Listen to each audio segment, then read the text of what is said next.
Through the Keyhole is fueled by Vanessa House Beer Company, located in Automobile Alley at 118 Northwest 8th Street in Oklahoma City. Stop by the tap room and try the legendary 401k lager or the refreshing Destination Wedding Cerveza with salt and lime. Vanessa House is always brewing something fun like the Pog Hard Seltzer or their sweet and tasty sours. Great beers for a hot Oklahoma summer as we march towards football season. Stop by the Vanessa House Tap Room at 118 Northwest 8th Street in Oklahoma City for good drinks and family-friendly good times. Kids and pets are welcome. Yes, I mentioned kids and pets in the same sentence. Vanessa House Beer Company, the best beer in Oklahoma City. Please drink responsibly.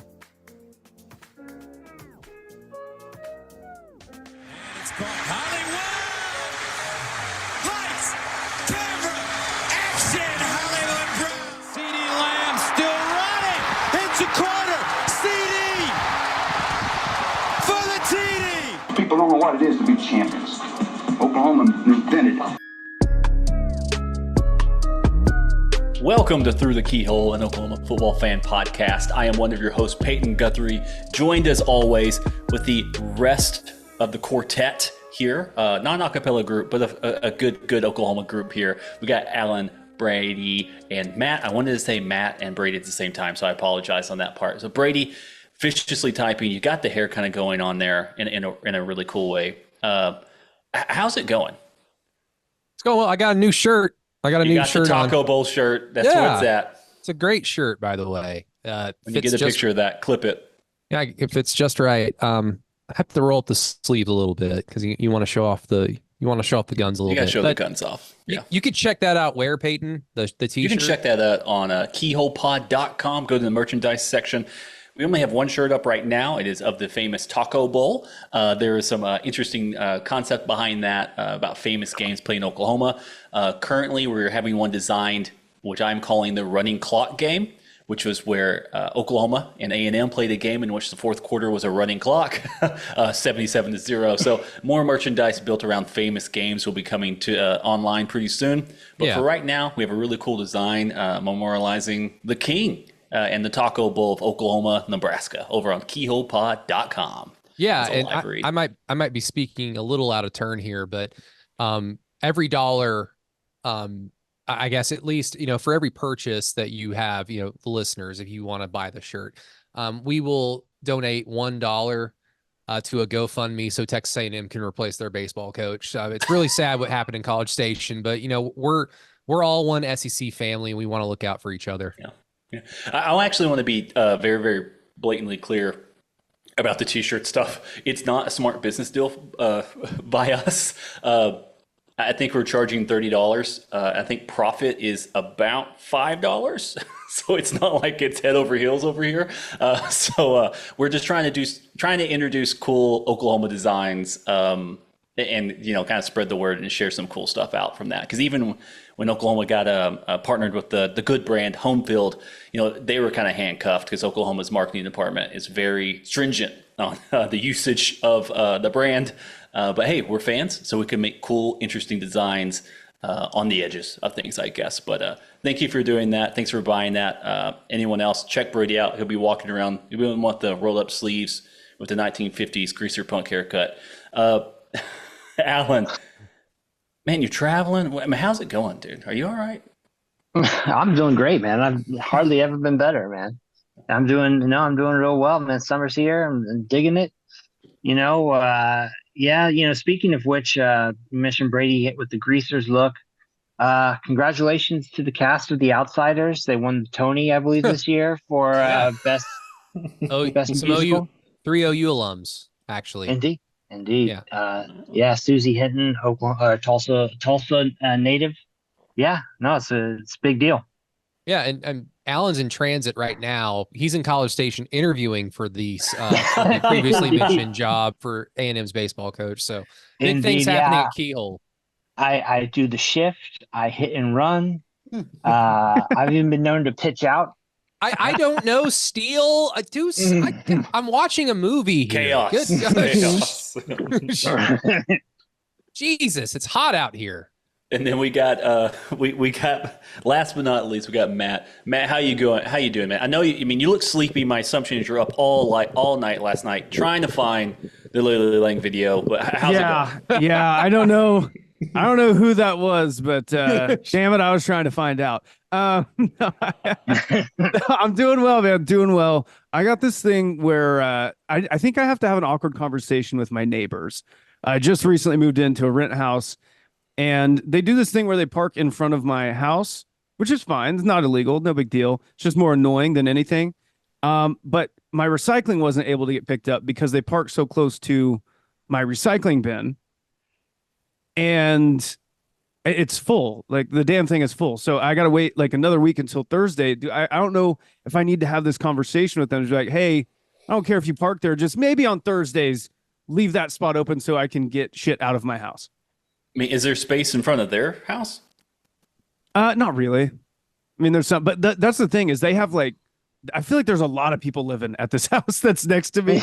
So they have like 5-6 cars there constantly at this place. So I don't know. I thought it'd be like, hey, I'm cool with you guys parking there, but also maybe on Thursdays, let's just like scoot back a little ways. Like, cause I don't know. It's just, so that's what is going through my mind as being a little socially awkward myself, having to like, well, I don't know if I need to have this conversation or do I just like wallow in anger and silence.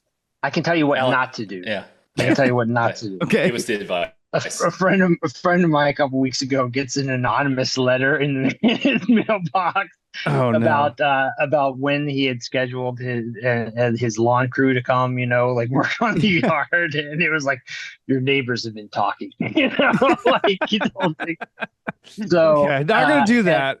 Yeah, and the thing is that it was pretty obvious who the anonymous author was. So something tells me here, if you're like, don't park in front of Matt Burton's house, just like, the house that's right next to you. All of us were talking, and we decided you can't park there on Thursdays.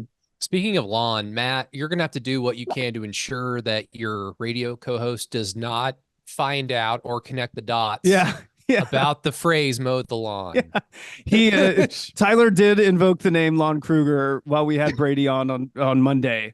And in my mind, I was just like, oh, Brady. This is like, I just felt bad. I was like, oh no, Brady might take this and just run with it. If he ever asks, like, man, why is OU basketball in the situation that it's in right now? I'll be like, well, my honest answer. You should ask. I'm just kidding. Lon's a great person, but we also. It's okay. Yeah. It's okay. Yeah, the manifesto starts writing itself the moment the questions asked.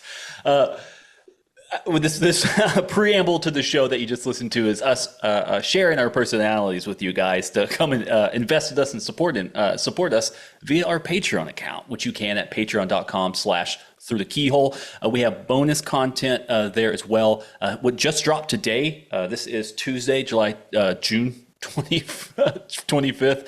I have an Alabama preview with Brent Taylor of Roll Bama Roll that hit your mailbox right now at 6:47 p.m. on a Tuesday. So if you guys want to listen to that stuff, we also have Ole Miss, Missouri, South Carolina, Texas, all previews of teams coming up on Oklahoma's schedule. You can find that there on patreon.com/through the keyhole.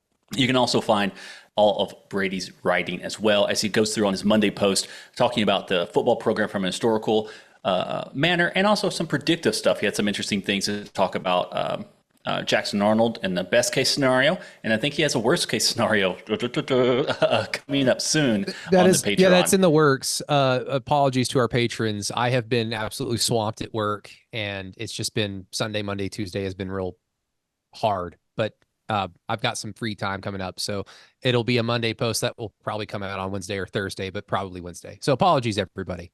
Usually that doesn't happen. And we'll always be there. And then when the season kicks off, there's also a film review tier in which I'll break down the games either in article form or video form, showing you the top plays of the game in which allowed Oklahoma to win, or if it's a major blowout. Interesting things to watch, like OU versus Temple. I'm assuming I'll be looking at, I don't know, because it's going to be like 70-4. Well, maybe 4 might be film rough. review is just going to be like, we're going to watch the Temple of Doom. One. It's better than what we just watched. But if you guys want to keep doing this and keep supporting us, hit us up over on patreon.com/through the keyhole. We also ask you to rate and review. That would be fantastic wherever you guys listen to this. I want to go one up because we have been getting reviews and ratings. It's been fantastic. We've asked you to do it. You've done it. I want to ask one more thing. Literally share this with a friend. Show us that you've done it. That'd be great. Hit us up on Twitter Twitter's the best way of doing it. All of our socials will be in the show notes of this podcast. Say, hey, I send it to so-and-so. He's my friend or something like that.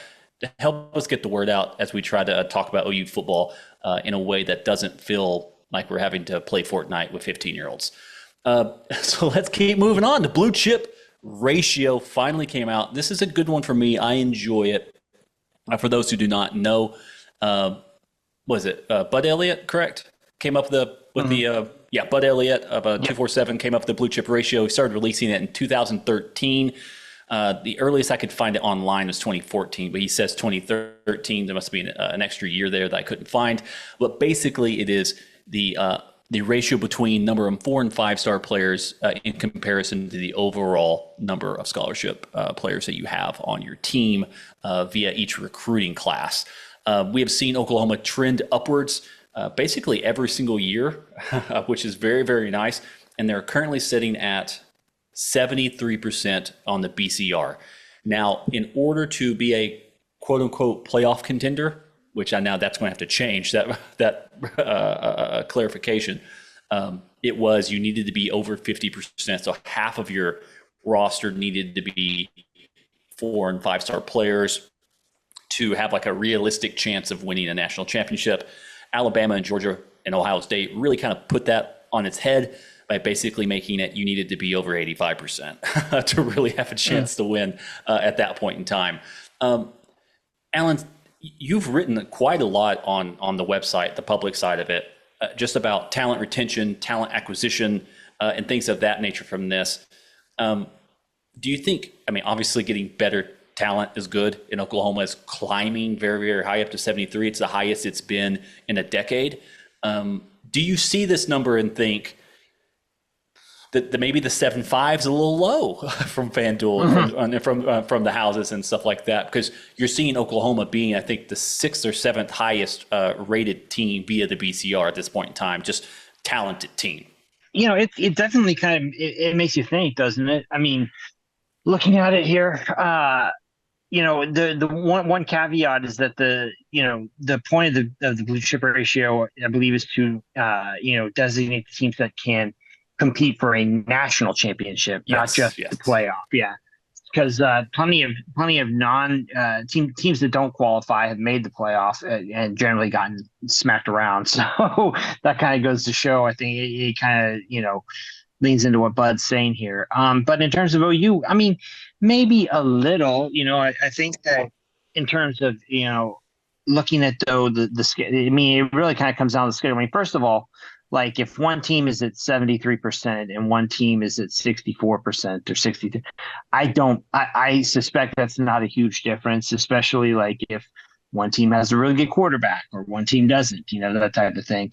And looking here, it actually kind of tells a story for you though about OU's season and why, kind of things are working out the way they are. You've got, let's see here, OU has how many opponents that are in this mix here? Alabama 1, Texas 2, LSU 3, Auburn 4, right? And OU is underdog against Bama, underdog at LSU, underdog against Texas, and a small favorite against Auburn. That just really just goes to show, I think, more. Again, and I've said this a lot, but OU's schedule this season is really tough, and they're going to be playing, teams that are pretty stacked from top to bottom with quality players. Now, two teams that are not on this list would be Ole Miss and Missouri, and OU's a dog going to both Columbia and Oxford. So, the opportunity, a lot of times people will say, the opportunity to bet on the more talented team as an underdog is, it's an opportunity to really make some hay. So we'll see how that goes for the Sooners. And I will say the 73% that I'm quoting right here is the rosier number. Oklahoma, once you add in transfers, falls to 63%. So that tells you what their actual current roster is. Oklahoma is having to replace anywhere between 30 and 40 players over the last 3 years from when Brent came in here. I do want to talk about that here, and I'm going to put a pin in that and ask Brady. So Brady, one of the things we had talked about was quarterback play. Like if Jackson Arnold were able to unlock something and be play to that redshirt freshman Sam Bradford level, like not Heisman level, but Sam Bradford freshman level, redshirt freshman level at that point. Like he's special. Like he's everyone knows special. he's special. Yeah, you can see it and like that. And can he lift a team? So like Oklahoma's first playoff year was 2015. Baker Mayfield. The blue chip ratio for Oklahoma team at that point in time is honestly, as you've already stated in our group text, criminal. Oklahoma is sitting at a 38% blue chip ratio in 2015. Very Why was bad. it that way? Why was it that way, Peyton? Very bad recruiting. Very, very bad recruiting. Vacations mid-season. Hiring people who had never coached football before, I believe. Wasn't his lawyer friend? Yeah, and not even getting his very talented son to come here.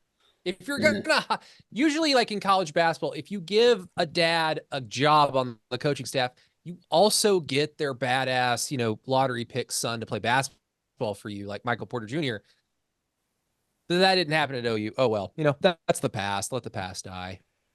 And then also Oklahoma goes back to the playoffs in 2017 where they're at 45%, 2018 they're up to 53%, 2019 they're up to 60%. So Oklahoma's last playoff appearance, they were sitting at 60%. Now currently in 2024, just high school recruiting only, sitting all the way up to 73%. So a 13% climb. I apologize, guys. There's a lot of S and C's that I just had to walk through there. But 13% climb of overall talent via high school recruiting from that side of it. What does this, like now seeing it just kind of in that light and day, how does it make you feel about Oklahoma's trend moving forward? We have not seen the dip that a lot of people thought would occur. And honestly, this is based on, I believe, a 4-year trail, I believe. So this means Brent is still carrying the 2021 class that Lincoln Riley had, which is a 66%. So Brent's classes are 71. I mean, now Brent is currently carrying a 71, 70, 73. So it's climbing upwards. And once that 66 falls off, it potentially gets even higher at that point in time for 2025. What does it make you think about the historical nature of this trend moving forward, Oklahoma going to SEC and people like, you're not going to have it, you don't have the people, but you can kind of see the numbers are going up. Yeah, no doubt. And again, it's interesting that, kind of based on some topics that we've talked about the last few podcasts about how people are just kind of inconsistent when they're prognosticating certain teams. Tennessee is getting that benefit of the doubt of like, oh yeah, their new quarterback is going to raise the level of their roster, and therefore they're going to be better, in my opinion, than like Oklahoma. But it's not out of the realm of possibility that Jackson Arnold does that very thing. I mean, I saw some ranking, some graphic with all the top BCR teams, the top 10 teams, and you just look at the list, and you could honestly make the argument that, with Ohio State in there, with Alabama in there, Texas, Oregon, OU, those schools, you could honestly make the argument that, hey, if Jackson Arnold just sniffs the potential that made Brent Venables and this staff say, thanks, but no thanks, we'll see you later, Dylan Gabriel, if he can touch that potential throughout the year, it raises the level of OU's team. And then therefore that 73% BCR ratio percentage, it doesn't necessarily matter, because compared to some of these other teams like that I mentioned, Ohio State, Texas, Oregon, if Jackson Arnold can be that guy that was the number one quarterback coming out of high school and be as special as everybody seems to think that he is, then he's the best quarterback amongst that group. And it just gives OU this ability. And as you highlighted, with a 38% BCR percentage, Baker Mayfield brought that team to a playoff game. So if you have a high percentage with a good quarterback, with a really good quarterback play, it opens up your possibilities that much more. So that's why it's really inherent or really important for Jackson Arnold to be consistent and to be great day one. Like OU cannot afford just a season of like what we saw with Landry Jones in 2009, where you knew that there was talent there and everybody knew that he was kind of behind the eight ball. It wasn't necessarily his fault with that team. He just needed time, he needed experience, and he needed the guys around him to grow and get healthy. But we're going to need more than that, because if not, then all those kind of toss up games just go out the window and you're just hoping for maybe today will be a good day. So, but in terms of the trends, like everything is going according to plan. And it just really goes to show you, because I feel like OU fans, when they're, when we're recruiting against guys like A&M or Missouri, or back in the Big 12 against Kansas State or whatever, and you might lose a battle or two here or there to some of those, secondary programs. And then fans just can't help but ask, like, why would you do that? Why would you go to a school like that compared to OU, where, you're probably not going to win as much. You're not going to get as, much attention as you would at OU. I mean, it just kind of goes to show you that the wins and losses on like in the season don't necessarily matter that much to recruit. What matters to them is stability of the staff and the staff that's recruiting them, because OU weathered a 6 and 7 season, got a top 10 class, and continue to build upon that. Now, of course, if you have a disaster, then, kind of all bets are off, and we'll get to this in a little bit. OU kind of went ahead and took care of some potential or hypothetical, I guess, gray area in the event of a bad season in 2024. But, just kind of goes to show you, it's just really about the staff. And Brent has put together a staff of strong recruiters. And I think also, from what we've seen in just 2 seasons, a strong staff of developers as well. So, I mean, the trend kind of matches how everyone should feel about the program, is that it's absolutely in the right direction. Now, the one thing I did mention was obviously the transfer stuff kind of breaks things down and drops OU's overall roster ratio to 63 instead of 73. So it drops 10 percentage points, which is a pretty steep drop. My assumption is it's still really dealing with the mass exodus at that point in time, and also just a mass exodus of a lot of 4 and 5 star players on paper. Now, Alan, again, has written a lot about the misconception of talent at times at Oklahoma. And it is something I wanted to kind of reshare a little bit. I think somebody on the Football Brainiacs on the Texas side were talking about how Oklahoma fans' brains were fried because they don't know what a mess is in college football.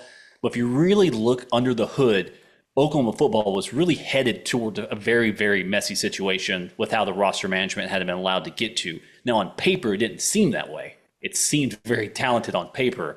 But once you saw these people transfer out, and I think only one got a P5 offer, but besides Caleb and the ones who went to USC. Yes, besides the one that went to USC, which one of them is now, Mario's now at Tulane. You get to play him again. Fantastic for that, or get to play him at all. So, Alan, when you see that drop now, does something like this give you less credence now of thinking that, of being like, hey, Oklahoma's being quote unquote punished because it's just looking at raw numbers, but a lot of that talent that's leaving and being replaced by maybe not headliner transfers, but still probably equal or if not better actual football talent that they're just rated 3 stars? No, I think this just to me looks like a case of the two teams that took a significant hit with when you add in transfers here, as Bud noted, were Texas A&M and Oklahoma. Yeah. And if you look at what they have, what they share in common, they both switched coach or changed coaches in the last 2-3 seasons. So all the other programs here, well, I mean, Alabama, I guess, you maybe things will change there, after with Saban leaving. But, for the most part, these are all programs where there's been, a decent amount of stability. But, yeah, no, I mean, I look at that part. I mean, I just feel like OU has had to backfill with so many transfers. And, for the most part, they've done a fairly good job of evaluating, who's available out there in the transfer portal. But if anything, it should be kind of a message that, you need to keep, fortifying. You build your program around high school recruits. You use transfers to fill in the gaps. And OU hasn't exactly been in a position, in terms of who's on the field, to put in guys, to just take transfers to kind of fill, small holes, or to fortify a different position. It's been, you needed these guys. You really just needed them because you didn't have anybody else who could do the job. Yeah, well, like Oklahoma, I want to pick a good one. It turned out Oklahoma takes as a prospect. They were a 2-star prospect. They were the number 314th rated wide receiver in the recruiting class, the 56th overall player in Illinois. As a transfer, they were a 3-star. They became the 23rd rated overall cornerback in the transfer portal, and that was C.J. Colton. Now, I don't think he was a world beater by any chance, but he was a solid football player. And made a couple of cool plays. Really helped Oklahoma in the Kansas game by making an extremely athletic pick to kind of stem the tide when Kansas was trying to make a move. And that's a 3-star player. So to me, it's like, I don't know what I'm trying to say here. You're right. Oklahoma just needed bodies, and they couldn't be picky about it. I mean, Oklahoma was, 2 days away from classes starting in UCLA to not having a starting quarterback? Yeah. I mean, it was looking at like a 2-win season. Davis Bevel would have been your starting quarterback. I mean, Oklahoma may have had to kick the tires of some other people, but it would have been historically bad. I do think that there might be some potential with this staff where off-season content in terms of like team rankings, like BCR stuff, like stuff for fans, it no doubt like holds a lot of water because of the evidence over the last. Well, if you read the article, 15, Bud said staff and administration read his articles. So I don't know. But what I was going to say was, just in 2 or 3 off seasons, I think with the evidence that we can go off of, it's not enough to like definitively say this, and every season's going to be different.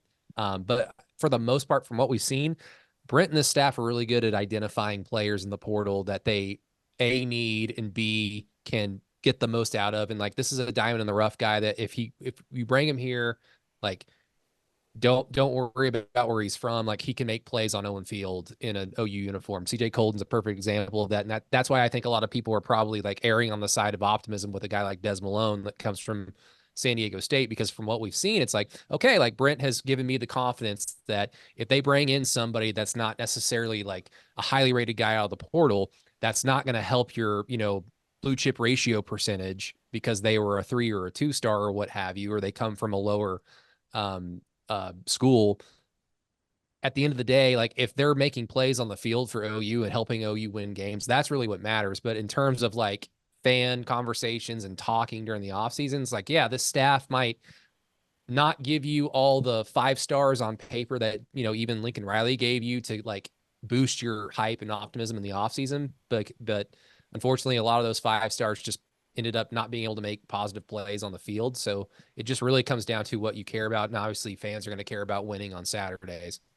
Yeah. I mean, and even then, the 5 stars that Brent is bringing in, for the most part, are on the defensive line. And, if things work out Oklahoma's way, offensive line. I mean, if you were to tell me what would you rather have, the 5-star defensive tackle, the 5-star defensive end, 5-star offensive tackle, or a 5-star wide receiver running back, I am probably going to pick the big boys on the offensive and defensive line because they can make things happen. I mean, CeeDee Lamb was a 4-star. You know what I'm saying? It's like there's just a larger depth of running backs. There's a larger depth of wide receivers that you can get.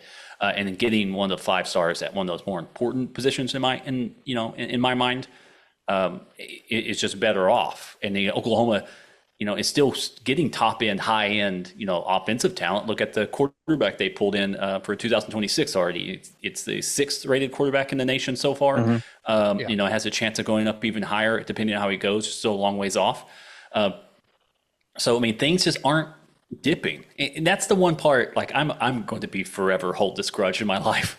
no one's having to go back and say, yeah, it seems like we were wrong. I mean, to a degree. Now, I guess the jury is still out, and that's something that really hit home last week, as we saw when Oklahoma announced an extension to Brent Venables. I mean, I barely want to call it a raise, even though technically it was. I think the raise is only gets him up to $1 million extra a year at the end of the year at night. Plus his already built-in bonuses, so he gets up to 8.6 at the end, but that was already built in with his escalators. So yeah, I mean, at the end of the year, at year 6, he only goes up $1 million. Now, if he's winning championships, my assumption is this deal gets redone again. You don't have to worry about that. But Alan, you've written about that already some, and some about like the odd, I don't know, like backlash of this stuff. We even saw the lost Ogle. I think even they started talking about college football and saying this is such a mistake to get Brent Venables and hire, extend him. To me, it's just the cost of doing business. All you've done is extend him 2 years for give him a longer runway so people can't recruit against him. But I mean, why do you think that it did seem like a concerned effort? I don't know. Maybe it's not like a conspiracy, but a lot of the people chimed in of how dumb this was for Oklahoma to do this. Yeah, I mean, there are a lot of specific. Well, first of all, let's go back. When this news broke, it was Pete Thamel of ESPN who broke it, put it on Twitter that it represented a significant financial commitment, I believe was the words he used, to Venables. Then when you look at the actual details, it really didn't look that significant to me. I mean, I kind of felt like, hey, look, $1 million a year extra is nothing to sneeze at, right? But I mean, you're raising Venables essentially, yeah, but essentially Venables is just kind of keeping pace with where he was, relative to the SEC coaches before he got there. Now, that's not necessarily a great reason to just give someone a contract extension, right? But, long story short, the way recruiting works now in college football, when you're in the back half of a contract, families or players, everybody's going to be looking at that. Other coaches are going to be using that as fuel against you in recruiting. That's why I think OU did this. But like the question, I mean, the backlash is, something that we talk about a lot in here, right? It's like when OU is winning, it's not a story. When OU's losing, it is, right? So extending a coach, again, if we're at Boston College, right? And they extend a coach who's 16-10, everybody's like, yeah, no, that makes sense. I mean, the guy just won 10 games last year. Sure, do it. OU, it's not the same kind of track record that, that kind of position. But I think, though, that go back to one kind of, piggyback on what we were talking about before, the people who are looking at it like, OU won 11 games for blah, blah, blah number of years before Venables was there. And then he won 6 in 2022. It's like the team that he was coaching on the field in 2022 was not a team that could win 10 games. The whole context changed. And a lot of the people, by the way, who were saying like, oh, this is just stupid for you, like that gambler that I called out, Paul Stone, he's a tout guy on there talking about, he's a big Texas fan. And talking about how this is a Jimbo Fisher-esque move by OU. I heard him last year before the season talking about how badly the talent had dipped at OU and how badly Brent Venables was in over his head and how, OU was going to get stomped by Texas, all that stuff before last season started. And now he's saying that Venables is still a disaster despite OU, completely, outdoing all the expectations that he had before last season. It's like the Venables can't win with that kind of framing of all this. And also, like you said, a big Texas fan, looking only at looking only at high school recruiting, Oklahoma is outpacing Texas in the BCR, with the guy who's in over his head, doesn't know what he's doing. He's bringing in more talent via the high school level than Texas is at this point in time. Now, only 1 percentage point, so whatever. That's not, don't hang the banner. But Yeah. it's happening. There's actual proof there. And the thing that's interesting is, like, obviously we don't know what the buyout is and all that type of stuff, is that Brent could have gotten significant financial investment for the entirety of the football program. Like maybe the assistant coach's salary pools have gotten bigger. Maybe there's more promises for NIL and recruiting staff, and they're pitching about the idea of lifting, basically making it unlimited coaches by making analysts be able to coach. And like maybe Brent's getting all that stuff that like Lincoln Riley never could get at Oklahoma. And that's that financial obligation, and it's not just in a salary. You know what I'm saying? It's like it's Oklahoma saying we are fully investing in a program because we're walking into the SEC in which the schools we want to compete against have fully invested into those programs. And this is OU now, right before that switch on July 1st, really kind of putting ink to paper on some of that stuff. Yeah, no, I think that's a fair way to look at it too. Like I said, this really just keeps him in line with the rest of the SEC in terms of, how, like I pointed out on Twitter, the median salary in the SEC in the last 3 years has gone up 60%. It's it's $8 million now, up from 5.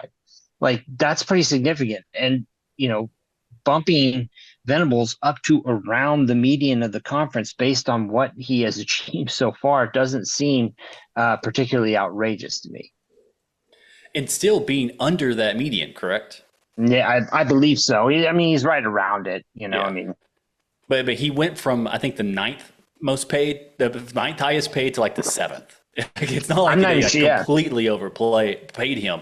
And all that stuff's being really, really weighted down because Clark Lee and Vanderbilt's being paid $3 million. So it's like, some of that stuff, there's some outliers really pulling that down. Now, obviously, you've got some, Sark's new deal, Kirby, on the high end of that stuff. Mark Stoops, obviously, $9 million a year, maybe a little bit higher than that, maybe 9.5. I can't quite remember. I was trying to look at those salaries. But it's not like Oklahoma's overpaying this guy.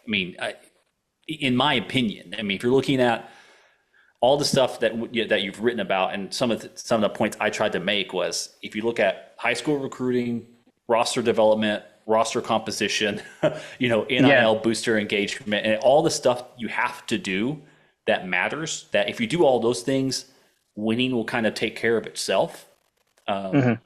He's doing all those things. Now that's a slower build though, right? It's right. Slower than saying, like, give me $5 million to go get Bo Nix and go get so-and-so and go get so-and-so, and let's rack up 9 wins and let's go. There seems to be a concerned plan that's been put in place, and he's following it.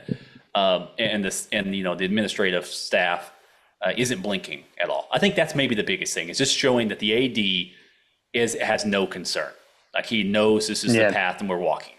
Like, to me, that's the cool part about that. Yeah, and it's, you're telling recruits, you're telling fans too, like, hey, don't look, this is it for the next 2 years. I think that probably 2 years from now, after the 2025 season, maybe if things just, look like Venables is completely in and over his head, then you can revisit at that point, right? But I think that we can probably all agree, no matter what, Venables was not getting fired after this season anyway. So if you're going to keep him on, you kind of got to extend him just for that reason. Brady, I know we talked about it a little bit, I think, but Brent's a contract extension at that side. Do you think it was worth any of this? Because you and I are a little bit more, I won't say we're tinfoil hat on, but it does seem, to me, it seemed like a lot of national writers were doubling down from their takes from 2 years ago to say, I said it was stupid then, it's stupid now,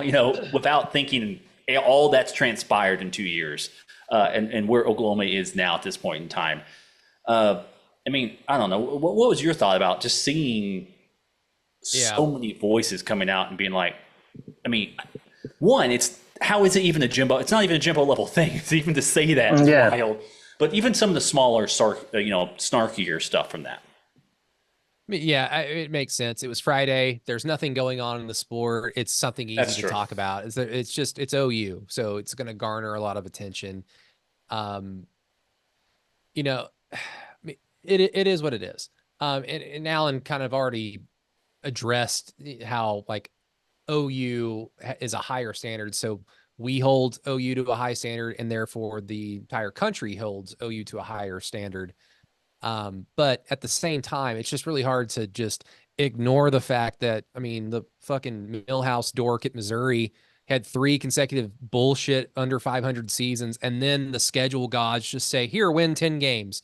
And then they do it. And then he gets paid a lot. It's like, yeah, Missouri is Missouri. They're nowhere near OU. They will never sniff OU's like half or a third of OU's success ever.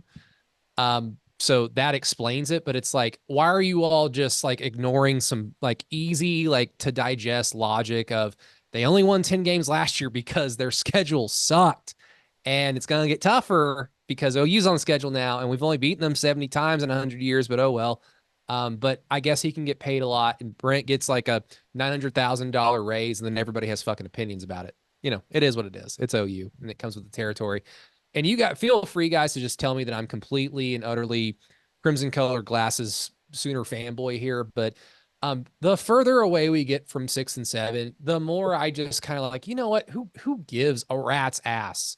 I think during that season, I told you guys this might be the only season in OU football history where the recruiting is way more important than what's going on Saturday. Like it is immaterial.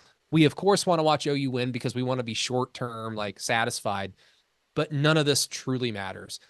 David Hicks was going to go to A&M, no matter if OU had beaten Kansas State or not got, annihilated by TCU the week after. He was still going to go to A&M because OU had to build that cachet with that type of player, with defensive linemen, with the recruits, with the players that win you championships. The very fact that Brent got down to a player like David Hicks to be like, everybody is like, yeah, he's about to commit to OU. And then it was such a surprise that he flipped to A&M. The fact that Brent got there that quickly on the recruiting trail just really gave everybody the impression of like, okay, like this is seriously different. This staff that we're dealing with, like, we don't have to be patient. We can actually start expecting some wins now. And they, of course, slowly came over time because you have to build that cachet with players over time. And Brent and the staff have done that. But 6 and 7, I truly don't care, because in a weird scenario where let's just pretend Lincoln Riley doesn't leave and that same team comes back with Caleb Williams with that schedule, they probably lose maybe to Kansas State, maybe, and definitely to TCU and definitely to Texas, but then they win 9 games. So they're 9-3. So that roster with Caleb Williams would have won 9 games. And so all you saw was OU losing Caleb Williams. They, of course, wanted to keep him, but then trimming the fat essentially and just saying what happens out here does not matter. And if you want to, like, I guess, knock Brent Venables for an individual decision here or there in Morgantown or against Baylor or against Texas Tech, I mean, so be it. We'll have more evidence of his in-game coaching decisions, of course, this season with 3 years under his belt, and then maybe it'll make that statement that I just said a little silly. But again, 6 and 7 was just completely and utterly silly. And people are just using it right now because this is probably the last time where they can actually sit there and say that, oh yeah, it's only 16 and 10 and they're extending him, like a desperation program over here. Because I mean, in the blink of an eye, when the season starts, he'll be 19 and 10. He'll have a very good chance to go 20, if not 21 and 10 before they go to the Cotton Bowl against Texas. And then if that's the case, then OU's looking at an 8 or 9 win season in year 1 of the SEC. And then what are all those dumbasses going to say then? So say it now, because this is the only time where that 2022 6 and 7 season card is going to apply. Because it according to the recruiting, according to the development, according to where OU has a lot of their star players at key positions, it is going away from the Mandels, the Feldmans, the whomever is out there with opinions, being able to just kind of like toss shade of OU at OU, unless it's just like, oh, I root for Baylor and I just don't want OU to be good anymore. It's that simple.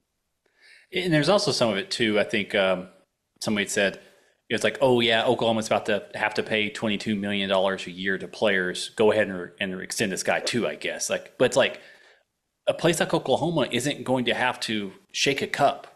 You know, like they can afford. Like, who cares? This is someone else's money. Like, you know, at the end, like, well, why do I care? Why am I? Just to go with, like, we've had him on the podcast, but Shian Jahar had talked about. I tried to say it as fast as possible, but that is how you say it. He's like, it's just money. How much money is this? It's like, it's not your money. It's not. And Oklahoma is about to get like double the TV money they were getting. Like, they've got money to spend. Like, it's okay. Like, yes, the Big 12 schools don't. Like, they're not going to unless they sell 20% of their conference to an investor to get that type of money. That's the type. It's just a different world. And is that world unfair? And does it suck? And do I personally kind of feel like some of the magic, quote unquote, of college football is disappearing? But even then, it's just the magic of the era that I grew up in as a fan. College football's changed every single time. I mean, it just changes. Like, every 5 to 10 years, something's different. There's integration, there's GI Bill, the scholarship limitations, TV deals, conference network. I mean, everything changes. People move conferences all the time. Oklahoma's moved a whole bunch. It was in the Southwest Conference for a couple of years before they moved to the Big 6, Big 8. I can't quite remember the number rendition at that point in time. Things move, things change. So I'm not really too worried about that. But Brady, one thing you're talking about win records and stuff, I just want to toss this out there.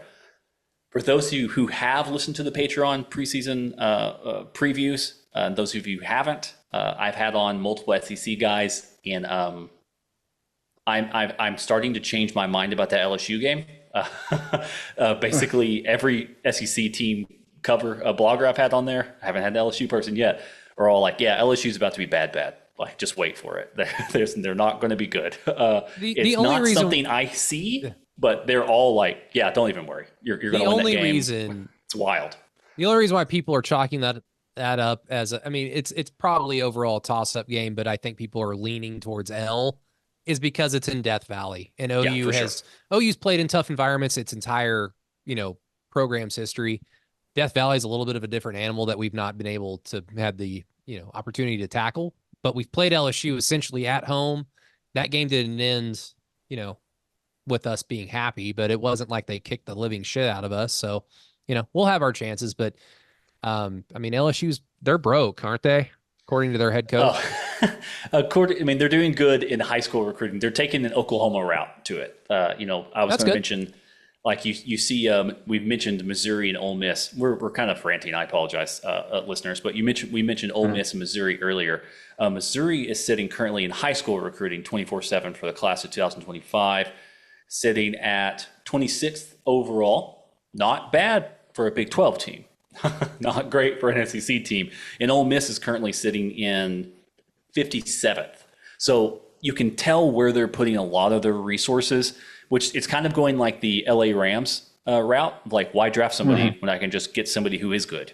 And if you can afford to do it, makes sense. I just don't know if programs like Missouri and programs like Ole Miss can continually attract the type of talent in which would be looking ahead in that manner, I guess. I mean, if you're going purely mercenary mode, you're going to miss out on some guys. I think Missouri's doing a bit better, obviously, in the mid-20s in their recruiting, but they're able to keep their Missouri kids at home for the most part, which is smart by them, and keeping Luther Burden and getting Caden Green back or whatever is smart for them. But I just don't know if this is a long-term I don't know if it's a long-term thing to kind of keep moving from that side of it. It's on the lesser side of the Colorado stuff. I had mentioned Colorado Buffaloes and Dion, but I'm not for sure in the SEC if that's the way you're going to go, because they're going to eventually get themselves outbid if people know they're going to. I mean, I'm saying, like, a defensive tackle is going to go to them first and say, "What's your number?" And then go to a school with a lot more money, and then that's that. They're going to end up building itself as a reputation from that side of it. Do we have anything else we want to add to that? Brent Venables, BCR, contract extension, scheduling, anything of that nature? I mean, like one last thing, we've heard, I know we've talked about a bunch, but all the talk all the time about like, oh man, OU just doesn't know what they're in for in the SEC, and it's going to be a huge transition from everything. Like this is like the most like long term, in my opinion, recognition. Like, yeah, things are going to be hard. You do this now, you extend him because you're going to have to do it if you're keeping him, and doing it at the end of the year if OU just won 7 games or something like that gets a lot harder to justify that to everyone, right? So, this is essentially kind of tacitly made, hey, something like a 7-win season is on the table right now. And like that's the only way I can interpret this. So, if you don't think that OU appreciates like what it's trying to do, what it's getting into, like this should disabuse you of that idea. Yeah, that's something too. I was talking to the Alabama guy, Brent Taylor. I was talking to him about, hey, how do you feel about the new form SEC? Like there's just less bottom feeders on the schedule, basically. Like you're going to have Oklahoma, Texas, Georgia, LSU, Alabama. It's like there's a top 5 there. There used to be a top 3. Now there's a top 5. And LSU is always kind of like depending on when they're being crazy. Auburn bubbles up, Florida bubbles up, Tennessee is becoming respectable again. It's just the upper tier, the middle tier of the SEC is finally back. Like there's a middle class that's finally come back to the SEC. We used to be Big 12 fans. We'd always point out, of course, Alabama and Georgia are good. They get all the recruits and then they don't play anybody until they play each other, at that point in time. And Brent was like, no, I mean, we're really looking forward to it. The thing we're mainly looking forward to is we get to play Vanderbilt less.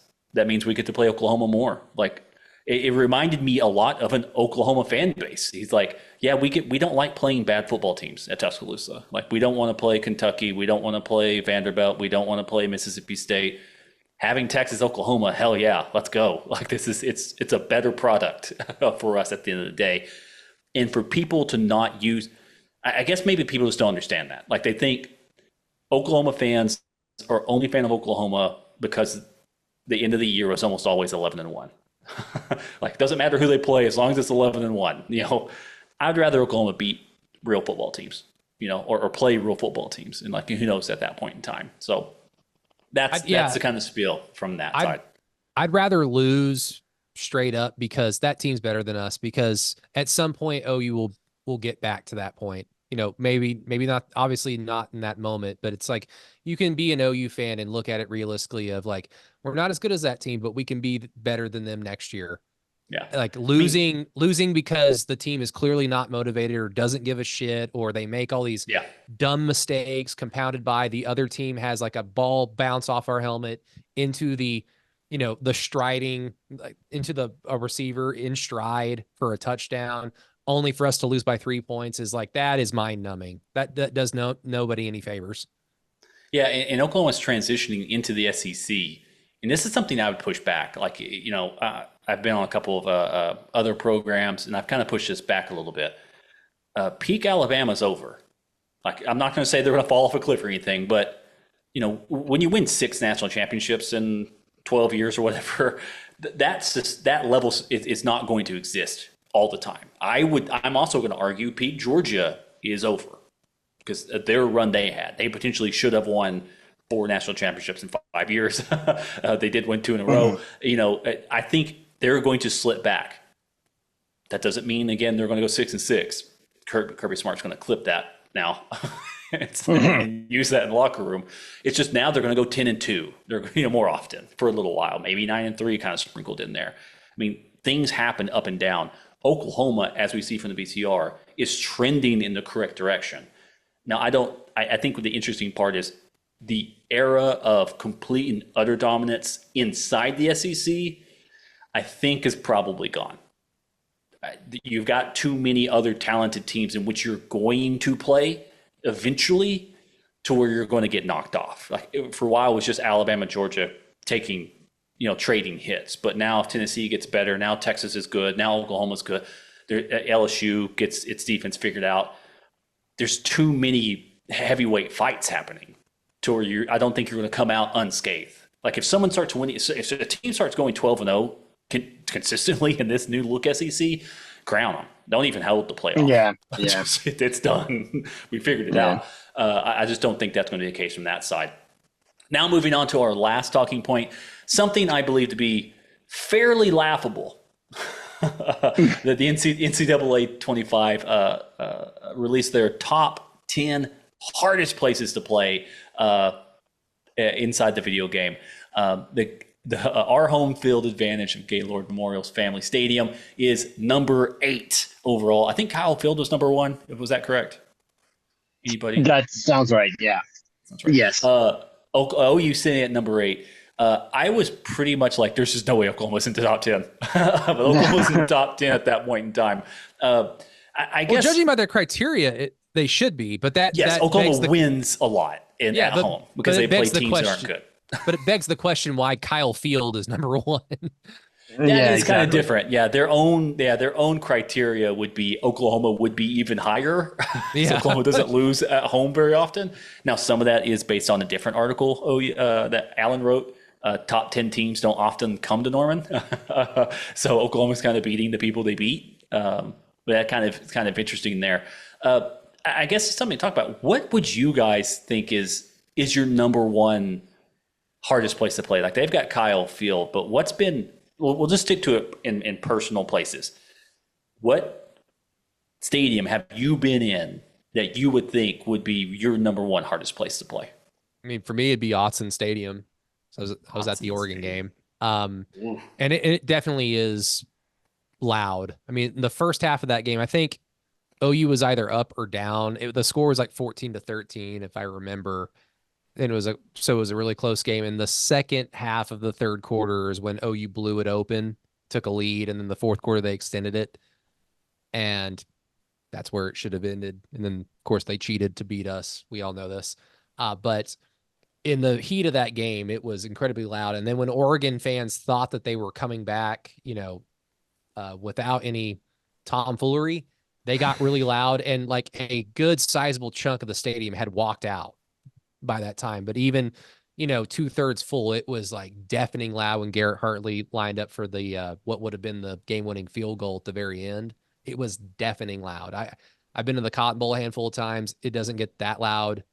Owen Field didn't really get that loud. The loudest moment I've ever heard at OU was when Curtis Lofton picked up a fumble and had Chase Daniel on his back for a touchdown. That was loud, but it'd have to be of the same as I've been to in person, Autzen. All right, Alan, how about you? Well, I mean, first of all, I'll push back just a little bit about Owen Field or Gaylord Family Memorial Stadium because, I remember what it was like going to games in the early 2000s when you had a lot of like ranked teams coming through. Mm-hmm. And I mean, like the atmosphere for Nebraska in 2000 or, the different games that like in 2003. In 2003, OU hosted Oklahoma State, and Oklahoma State had upset OU 2 years in a row before that. And the environment can only be described as like watching, like, the Coliseum, like watching a bunch of lions, like tear through, people just cheering on, like, watching somebody getting mauled by a lion or something like that. Because it was like a 52-9 OU win. And the atmosphere there was, it was just so bloodthirsty. I'd say the toughest environment that I've ever been in for like an away game, and it wasn't really an away game, was LSU in the Superdome at the end of 2003 season. Like, if there's a harder environment for a team to play in than that, I have not seen it. Matt, how about you, man? Yeah, my knee jerk was going to be LSU. I think they definitely should have been number 1 on this list. But again, I've never been to an OU away game, so I can't speak from in-person experience. But just stories of people that have been to LSU games have kind of just been like, okay, I might like stay away from there, honestly. I appreciate that they at least had a criteria, despite the fact that they clearly didn't stick to it. Yeah. Because if you guys remember, I thought this, when I was younger and played all the old NCAAs, when they start, because I can't remember what year they started ranking like stadiums on the games. It was, might have been 06, 07 one of those games. And I always remember thinking, like, they're only ranking the stadiums that have fucking nicknames. Like, there is no reason why Kyle Field should be this high, because, like, oh, it's the 12th man. It's like nobody loses there except for Texas A&M. And in fact, I mean, it was the night that OU came back and beat Baylor in Waco, and Kirk Herbstreit and Brad Nessler, they'll do like an Instagram. They used to do like an Instagram live video after all, the broadcast is over and then all the games are over.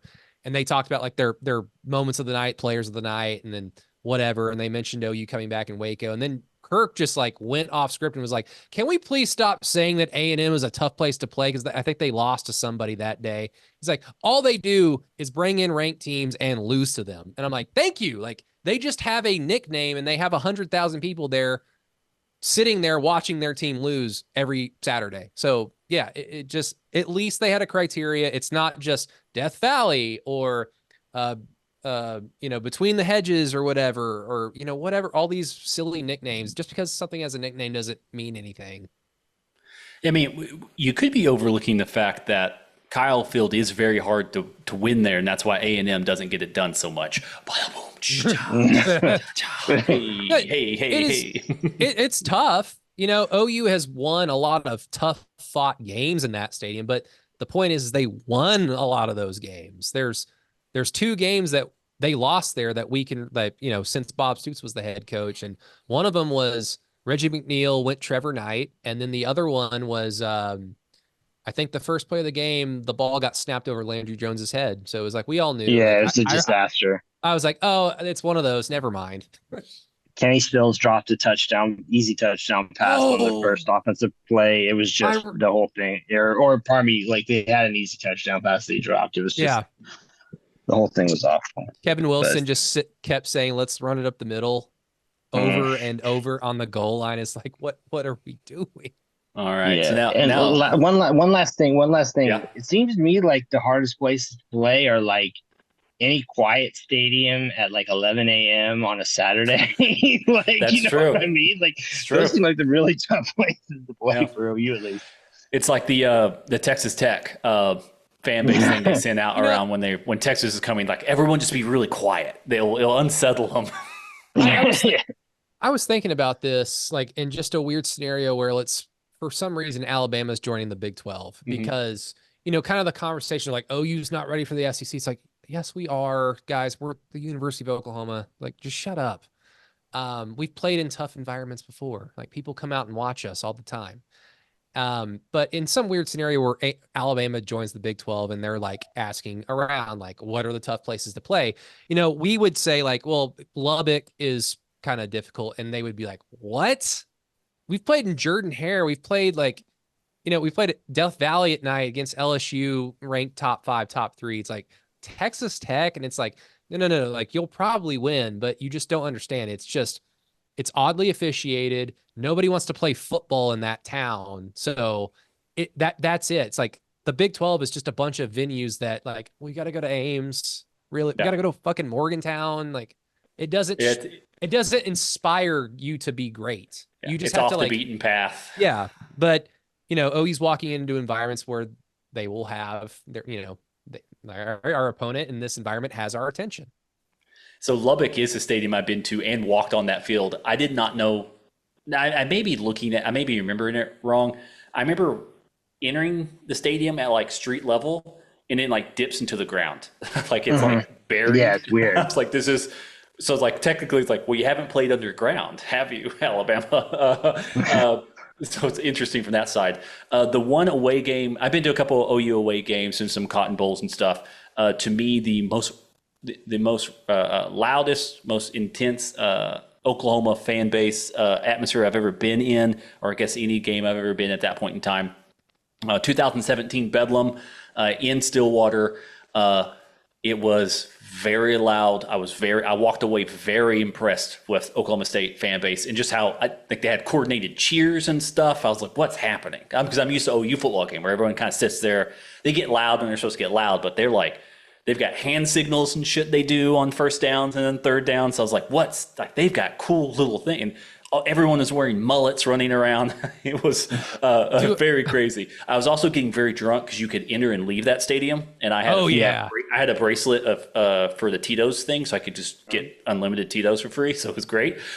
So it was a very great experience for me, but very, very loud, because that's the game where I think Baker almost threw a pick on the first play, and then they did pick him off in the next series, but they turned out it wasn't a touch and whatever. It looked like you should have been down 14-0 like within 20 seconds. So they were feeling themselves on that game. Is it? I'm probably wrong. Are the schools with the coordinated cheers all not very good?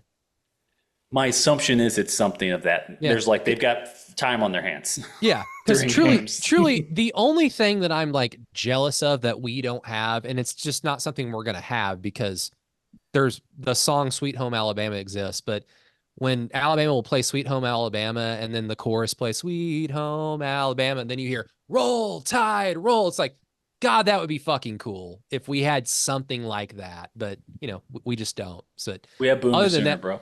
Boomer Sooner. Play the hits. Play the song. To me, that's probably one of the reasons why it's one of the more annoying places to play. Or if you're a TV production crew going to Norman, it's like, this is, all right, sound guy, do not get anywhere near the band. You're just going to play that one song. Same thing for Tennessee. Just play Rocky Top. Play the hits. Pretty nice and easy. But that's been an episode of Through the Keyhole. Thank you guys for listening for every syllable of every word that we mentioned here and all of our sentences that put together to make this hour-plus long podcast during the offseason. We appreciate it. We'll be back next Tuesday with more Oklahoma talk. In the meantime, we have some more stuff on the Patreon. If you want to hit us up over there on patreon.com/throughthekeyhole, and obviously some writing and other posting that will be happening on keyholepod.com. Again, we just launched that maybe a little over a month ago, right at the spring game. So we're still building that out, making sure it's ready to kick off for the season. So thank you guys so much for sticking with us. Make sure to rate and review and share with a friend. If you do share with a friend, tweet at me. Tweet at the Keyhole Pod. Say, hey, I shared it with this person. We'll retweet you. We'll shout you out. We'll have some fun out there. But for myself, for Alan, for Matt and Brady, for Vanessa House, for all of our supporters, we'll sign off as we always do. Boomer! Sooner.